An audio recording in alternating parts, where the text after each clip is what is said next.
I want to congratulate the Broadband Commission, set up and co-chaired by ITU and UNESCO, for the Herculean efforts made since your creation in 2010, and especially now in the midst of a pandemic, to open up broadband access to all.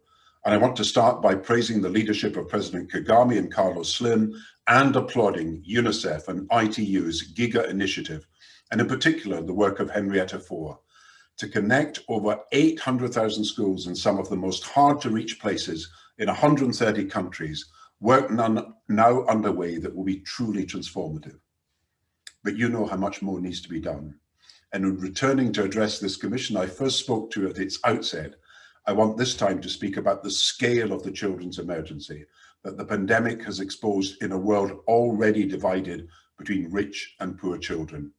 It is a divide intensifying because the rich and poor are now also the education rich and the education poor. And it is a divide that is becoming daily ever more entrenched because the education rich and education poor are also the internet rich and internet poor. It is shocking that today 2/3 of the world's school-aged children don't have access to the internet at home. Shocking too that 1/3, 463 million, don't have access to remote learning anywhere. The shortfall is serious enough in high-income countries where 1 in 8 children, 13%, have no internet access at home. But 94% of school-aged children in low-income countries have no such internet. And they are the children who we know need access most. And you know, it's not just an infrastructure gap that prevents them from learning over the internet.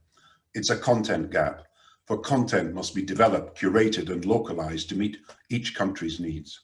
And it's a teacher training gap, for teachers and facilitators must be trained to use new technologies. And it comes down to a massive financing gap. And so UNICEF estimates that at least $5 billion annually, a total of 46 billions by 2030, will be needed just to deliver content development, teacher training, and individual devices. And that's 5 billion a year needed more on top of education's 40 billion a year external financing gap, which bilateral and multilateral aid has not bridged. So unless we take extraordinary action, the 2020s, the decade with the countdown to this SDG deadline, will see less done when we need to do far more. National education budgets are already being cut in 2/3 of the poorest countries. Education aid is down 2 billion from its pre-crisis peak. It is estimated it may take 6 years to get back to where we were at already unacceptably low pre-pandemic levels of funding of children. I say our children are better and have more potential than the underfunded, under-resourced education we offer them today. Education is supposed to bridge the gap between what we are and what we have it in ourselves to become. It is that promise that inspires us and drives us on. Instead of developing only some of the potential of some of our children in some of our countries, our commitment is to develop all of the potential of all of the children in all our countries. So I ask you to support the work GIGA is doing to finance school internet connections. It is building on the IFIM model we developed for vaccination. Donor countries prepared to pay the interest on borrowings so that we can front-load expenditure on infrastructure. But we must cover not just one-off expenditures, but sustained investment in content, the online curriculum, and the training of teachers.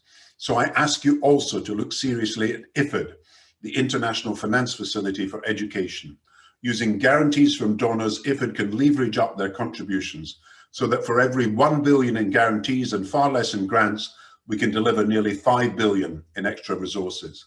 This allowing our multilateral banks to make necessary and critical education investments to make connectivity work for children. We have heard the mantra, build back better, innumerable times. Let's work together as a global community to translate these 3 words into real investments in digital inclusion and ensure that within this decade, our promise to be the first generation in history where every single child has schooling is finally delivered.